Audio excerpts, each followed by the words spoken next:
What is up, guys, and welcome back to another Crypto with Leo YouTube video. Now, first of all, I want to start off by saying Happy New Year. We've just entered 2022. Let's absolutely crush it.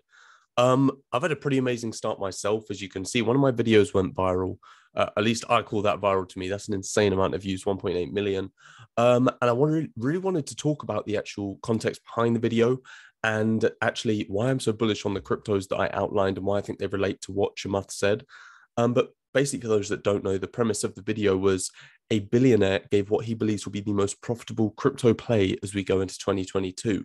And he did this with a clip from his All In podcast. Now, a lot of you may know him. His name is Chamath. He made his billion. I think he's worth 1.2 billion. Yeah. And he was a venture capitalist based in Canada. So yeah, really, really cool.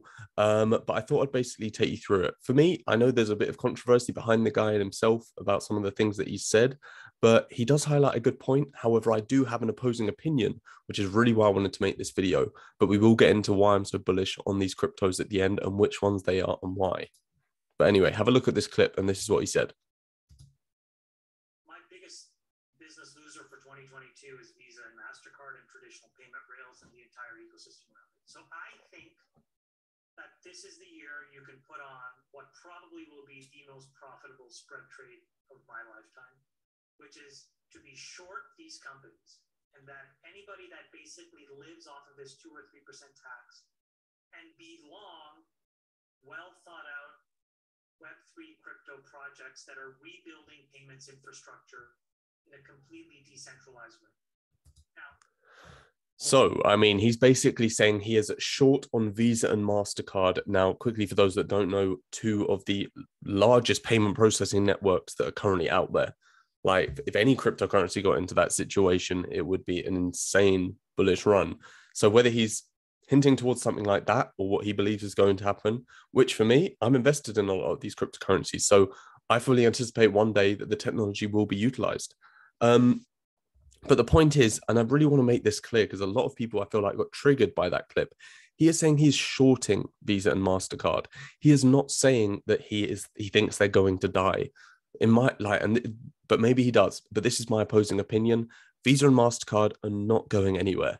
You know, as bullish as I am on crypto, guys, I strongly believe that the world we live in, we're not going to move fully decentralized. We're not going to move away from these massive centralized bodies, which at the moment, you know, pretty much control our payment processing networks. However, what I do believe is that they will evolve and adopt and utilize the technology that we crypto investors are investing in. And that's what I'm excited for. But yeah, I just want to make clear, I don't think he thinks they're going to die because trust me, these companies aren't going anywhere. And that's really what I wanted to get into. So literally about 2 weeks ago, Visa did one of their largest ever acquisitions worth $925 million. And that was to acquire a company called Currency Cloud. Now, for those that don't know, Currency Cloud are a Ripple partner. And I quickly want to outline, if you do want to actually watch everything you need to know about this company, I've made a video on it because this news, in my opinion, is so much bigger and no one was talking about it. Just go watch this video. You will understand everything. But Visa acquired them in a $925 million deal.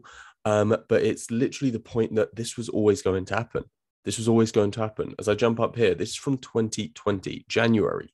Currency Cloud nabs $80 million from Visa. So they would have been on their radar for a very long time. And not even just for that reason, for the reason that they were one of their initial startup strategic investors. That was Visa. Furthermore, Visa was also integrating Currency Cloud services into its own back in January 2020. And bearing in mind, so it was 6 months in when Currency Cloud partnered with Ripple. And that's why I'm saying you have to watch that video. The way Currency Cloud took off, this acquisition was bound to happen. Currency Cloud got their growth was insane. And for those that don't know, they utilize RippleNet to process all of their payments. So it was just seamless. It was seamless. Sorry, I just smacked my mic there. Anyway, as we do move on, so that was Visa. You can see Visa are, happy with the crypto and utilizing the space. At least they've hinted quite a few times. And this is what I'm saying. Visa and MasterCard have overtly hinted that they would like a move into the crypto space. And this is MasterCard especially. MasterCard's response to the European Central Bank public consultation on digital euro. Now, this is just one of many, many articles. MasterCard have been closely consulting with the European Central Bank about a digital euro for some time now. Like, these people aren't shying away. They're not pushing crypto under the rug. They are multi-billion-dollar companies that literally have strategic plans of how they're going to go around this thing. As much as everyone wants it to be overnight, that's the narrative everyone has when you come into crypto. It isn't going to happen like that. It isn't. But what you have to understand is what's going on in the background. Everyone's talking about it. It just might not overtly be happening yet. So furthermore, now this was an awesome article. As you can see, this is on MasterCard Newsroom, their literal website. And it was why MasterCard is bringing crypto onto its network. When was it? Early 2021. So literally about 10 months ago. And it's literally, I'm going to simply explain it to you. They simply say, we understand the scale of crypto because at this time they could see the amount of people flooding into it as Bitcoin was making these new all-time highs.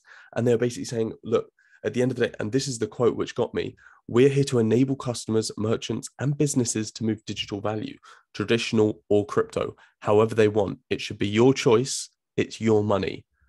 Now, if that doesn't sound like a payment processing company, MasterCard, something that is evolving and they're open to the crypto space and they understand the scale of it, then I don't know what is. But furthermore, they do something even better as well. MasterCard have gone out, and this for me, no one talked about this, but I think this was a hint, and this was literally only about 4 months ago. MasterCard made a big bet on crypto, buying a blockchain analytics startup, CipherTrace. Now, for those that don't know what CipherTrace is, I've got you. CipherTrace develops cryptocurrency, anti-money laundering, cryptocurrency forensics, and blockchain threat intelligence solutions. I mean, that literally ties in straight back to this article. They're saying, look, it's your money, do what you want. But at the end of the day, they do not want anyone to take advantage of that situation. So what do? They acquire CipherTrace, someone that can, develop anti-money laundering, cryptocurrency forensics, etc. Something so they can scan everything. Because at the end of the day, this is what I mean, guys. Centralization is comfort. And that is a world a lot of people want to live in, something that's comfortable. Decentralization is ownership of everything of your own, which some people are down for. But like I said, some people just want comfort. And that's why I think, look, a decentralized world, whether I see it in my lifetime or not, I'm investing in the underlying technology, which makes processing payments so much more efficient. But to say we're going to go fully decentralized straight away, that's not a viable option, in my opinion.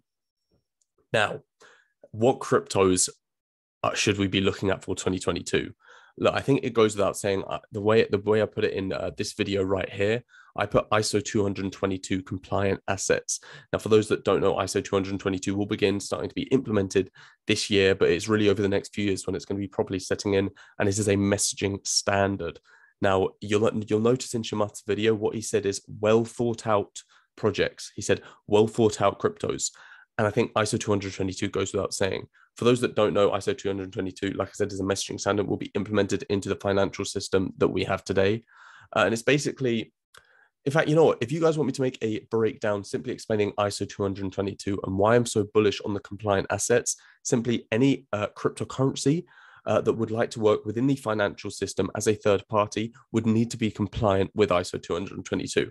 And there's only 5 of them, and that is XRP, XLM, XDC, IOTA, and Algorand. Now, Algorand is a bit of a question.